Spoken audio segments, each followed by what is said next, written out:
حي على الفلاح.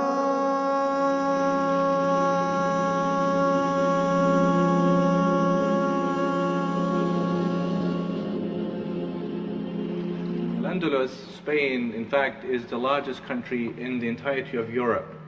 And so if you think of it like this, therefore, that Muslims had a very long-lasting civilization in Al-Andalus in Spain.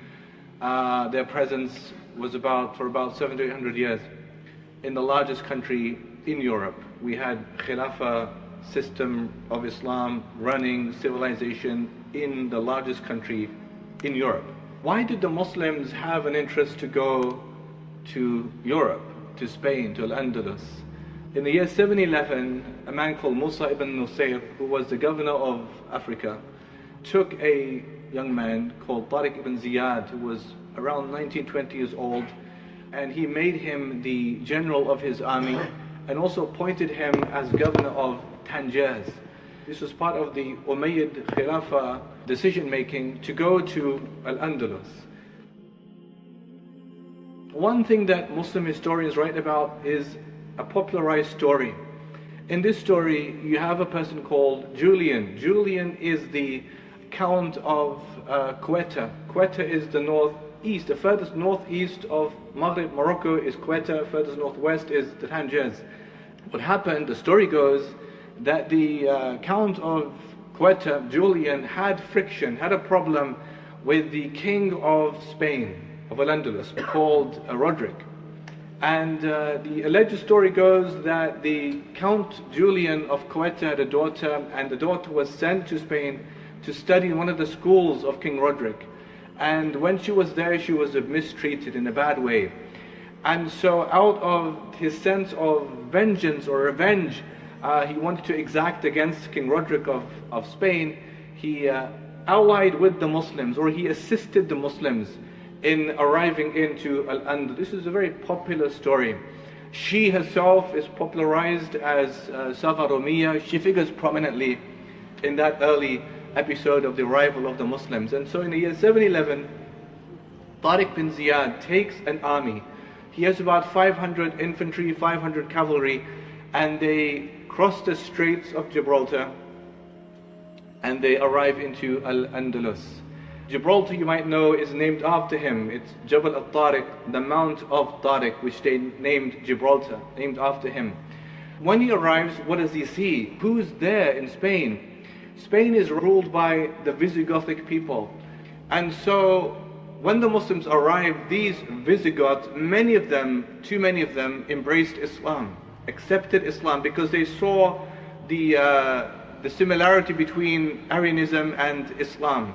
And others who didn't accept Muslim rule, they fled northwards, and this was mostly the Visigothic nobility. And when they fled north, they arrived right to the top of Al-Andalus, a place called Asturias, two places, Asturias and Galicia. And these are mountains. And so the Muslims, therefore, when they're sending the armies, different districts, Seville and Granada, Cordoba, all these places. Some are accepting, like Toledo falls quite quickly to the Muslims. Cordoba, there was a long siege, they didn't accept very easily. But they didn't go as far as these Visigothic nobility went, right to the top. But the point was that the Muslims had a very strong cavalry, very strong horsemen.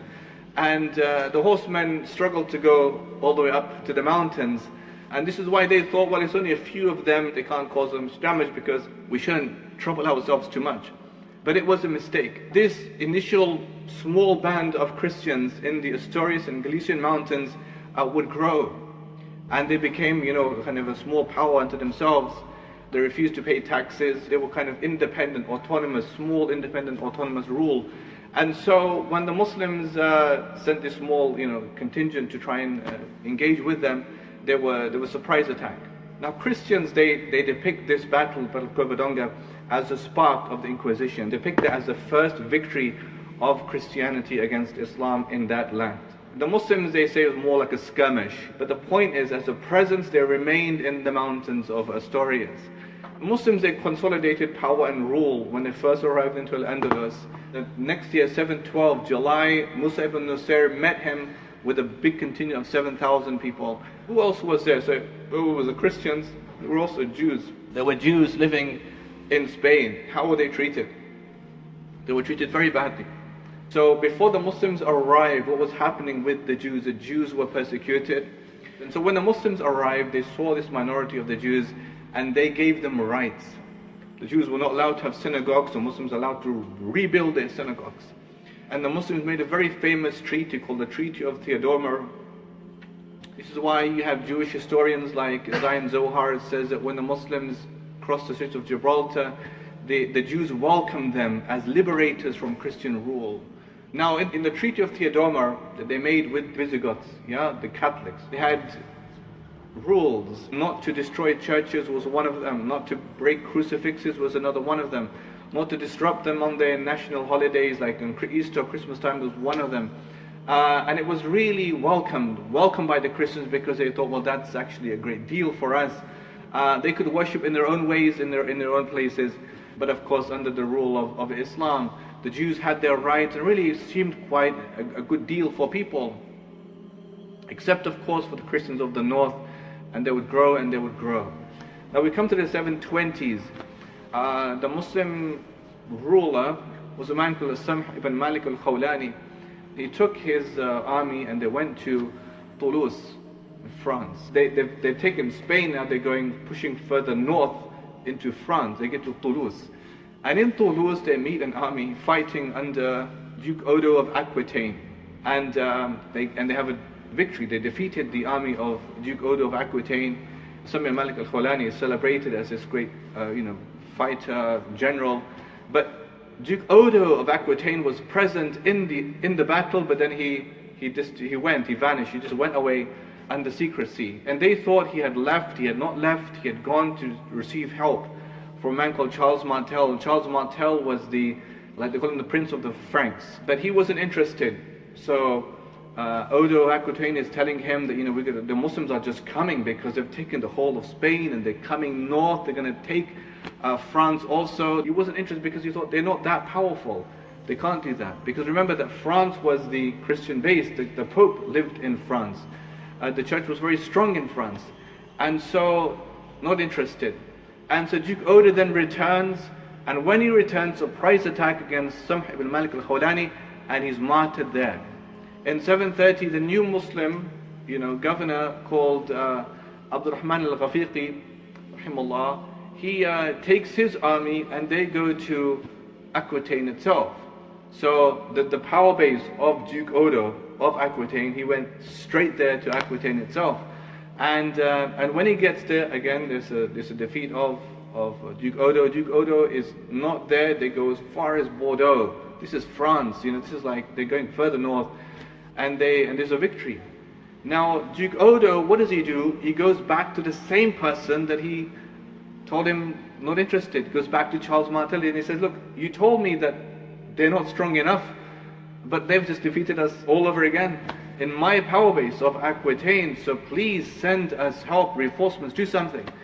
So Charles Martel now, he listens carefully and he agrees a date to engage the Muslims in battle in the year 732 in a very famous battle called the Battle of Tours. This is mid-France. So what happens in this Battle of Tours? This is the most decisive battle the Muslims will have with the French in France. It's winter, it's like October, November time, it's cold in France. And the Muslims, when they go there, they don't know where Charles Martel has arranged the battle. They don't know the location. Charles Martel had been preparing for the Muslims since 721. Now it's 732. He knows who they are, he knows the way that they fight, he knows the armament that they have, he knows the weapons that they have. And so what he does is he chooses the location of the battle. Okay, it's on a hill. So the Muslims have a very strong cavalry, he has a very strong infantry. And so the horses, of course, would struggle to come uphill. He arranges his army on the top, under the cover of trees. So the Muslims, Abdurrahman al-Ghafiqi and his army, they're there, with the horses, they're looking up, and that's where Charles Martel's army is, but under the cover of the trees, so they can't see exactly where they are. Second thing is, when Charles Martel approached the battle scene, he went small roads, not the big roads, the small roads under cover of darkness, so they couldn't see what route they would take to the battle site. Number three, they were prepared for the winter. Prepared for the winter, they had good clothing, they could last the siege. But the Muslims, they're struggling because they don't have the right clothes. This is very cold, and 1 day, 2 days, 3 days, 4, 5, 6, 7, 8 days, and it's too long. Now they have to make a move. They have to break that deadlock, and so Abdurrahman al-Fiqi says, let's just march upward. Now, Charles Martel, he arranges his battle in what's called a phalanx, a rectangular mass of infantry. The idea is, therefore, that there's always reinforcements in the phalanx. When the Muslims marched upwards to get to the top, where they are, the men just marched downwards, and the horses, of course, struggled to come upwards. And so they were really outmaneuvered by the Christians. It was a very decisive victory for Charles Martel, and he was really lauded, by the Christian world as Charles Martellus, Charles the Hammer, they called him. Charles, Prince of the Franks, they called him. And that is the furthest point Muslims would ever get in France. So, they tried Bordeaux, Aquitaine, and Toulouse, but not further than Tours. And this is 732. In the 700s, they're just working on consolidating their rule. They're building their army strong. So as soon as they capture a place, they appoint a governor. And then within 6, 7 months, 8 months, they appoint a new governor, and it's too many governors. So they can't therefore stabilize their rule because it's just a sequence of quick successions of governors. But they're doing good things. And so the first capital for the Muslims of Andulus was Seville. Not for long until it moved to Cordoba. And remember that Muslims, when they went there, they'd never seen something so beautiful. But when they saw Spain, they said, wow, what on earth is that? And they fell in love with it. What happens in 750? Something very big happens. In 750, you had the Abbasid revolution. And so the Umayyad Khilafah was based in Damascus. The Abbasids had a revolt, and they took power. And you had the beginning of the Abbasid Khilafah.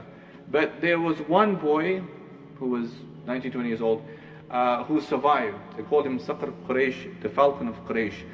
And he fled together with his brother and his son and his 2 sisters. They fled together, and the plan was to follow the Euphrates River.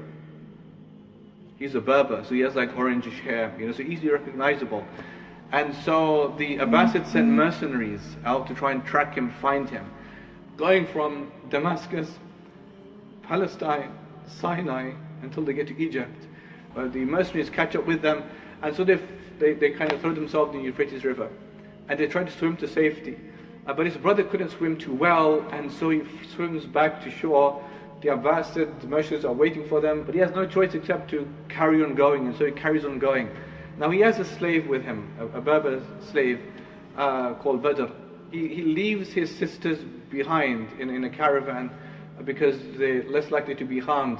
They get to Egypt. Now in Egypt, there is a Berber, there is an Abbasid governor, newly appointed, who used to be Umayyad loyalist, but now he's Abbasid supporter, and he sends his mercenaries to try and find these two, Abdurrahman and his servant, and they escape him, and they arrive in Morocco in the year 755. This is 5 years. It took them 5 years since Abbasid revolution to get to the Maghrib.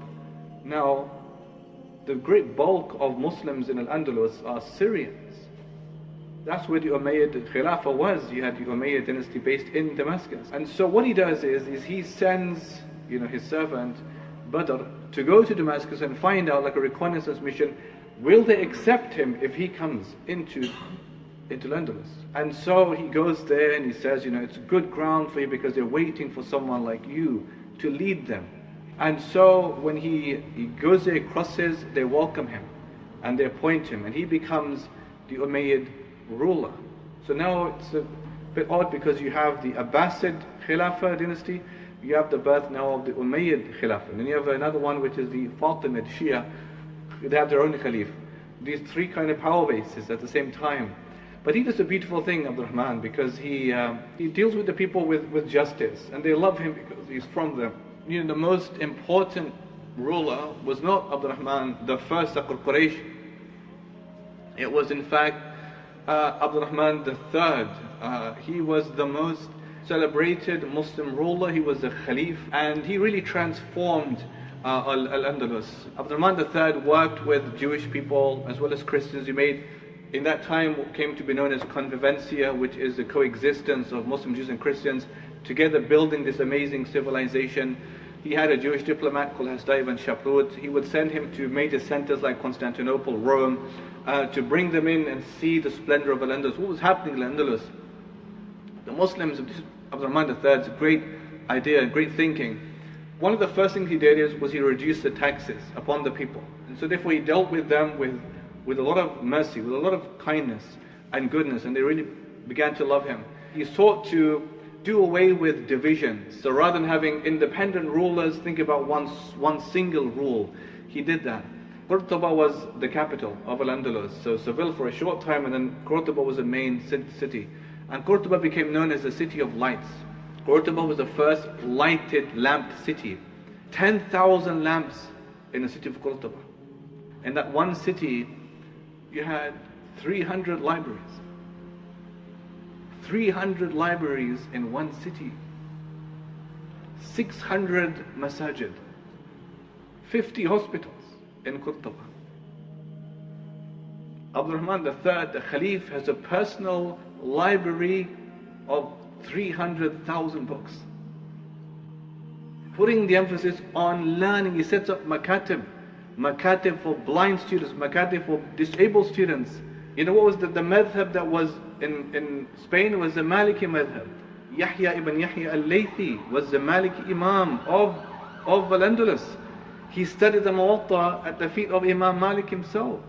They made beautiful homes and houses, irrigations. From Seville you had Abu al-Khair. Abu al-Khair authored his Kitab al-Falaha, the book of farming. Ibn al-Awwam al-Ishbili, he wrote a book describing more than 568 types of plants. These people were geniuses. I mean, they were scholars in their own fields. You know, in Seville, Allah Akbar, you had women, Valada, and she worked on manuscript illumination. She was a poetess. You had so many others like her. You know, you had great people working in those lands. Qurtuba, for example, you had science. Az-Zahrawi, the master of surgery, of science. You had Ibn Sina, again, philosophy, science, the work on ethics, for example. Ibn Rushd, Ibn Zawar. These were from Al-Andalus. Imam Al-Qurtubi, the Imam of Qurtuba. Great scholars are emerging, scientists, luminaries. And so all these great personalities, Muslims are emerging. You know, at the same time in Baghdad, what's happening is you have the Dar al-Hikmah. Dar al-Hikmah is another place that's a land of wisdom, that's a place of learning. So you had Al-Khawarizmi, algorithms are named after him. Also from him is algebra, because of his book, Kitab al-Jabr. So what's happening therefore is that when the Muslims are creating all these amazing things in the Western world, they don't have anything. No focus on sciences, or not as much as what the Muslims have. And so you have Westerners who are now traveling all the way to Andalus, and they're learning from the Muslims. Famous names like Petrus Alfonsi. And then he traveled northwards, he went to England, he became the surgeon, I think, for King Henry, and he introduced to the Western world what the Muslims are learning of science, of mathematics. Michael Scott was the one, I think, who translated the astronomical tables of Al-Khawarizmi. So the Muslims, therefore, for this period, are really focused on learning and building a civilization. Abdurrahman III builds a new city called Madinatul Zahra. And he builds this city from scratch in 1 year, an entire new city.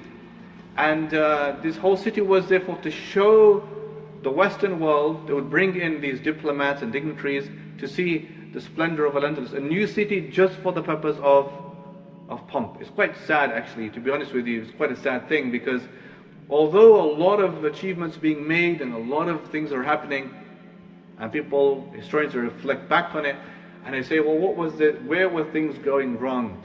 Well, at one point, you run the risk of turning the elegance into excess, elegance into extravagance. Who's heard of Masjid Qurtuba? At that time it was the most grand mosque in the world, Masjid Qurtuba. Right now it's a chapel. And so, after this great period of strength, this great period of wonder and science and maths and astronomy and learning and reading and literature, all of this, soon enough the Muslims, they descended into division. And so all these major city centers, Seville, Cordoba, Granada, had autonomous rule. Now, who's really most happy with this? Of course, it's the Christians of Galicia and Asturias. It's the one who were just a few in the beginning, the Visigothic nobility. Now they've grown, hundreds of years have passed, they've grown in power and strength. And so now they're coming down, and they're fighting against these centers, rule, and they're fighting some against the others. The Muslim rulers are so concerned that they stay in power, and every year they're paying an annual tribute, to stay protected and safe. That's like the beginning of the downfall, division.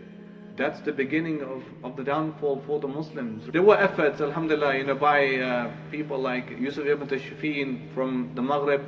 This is like in the 12th century, beginning 12th century. They would invite him from the Maghrib to Andulus to fight the Christians with their help. And then on 3 occasions they would say to him, go back home now, we don't want you here with us.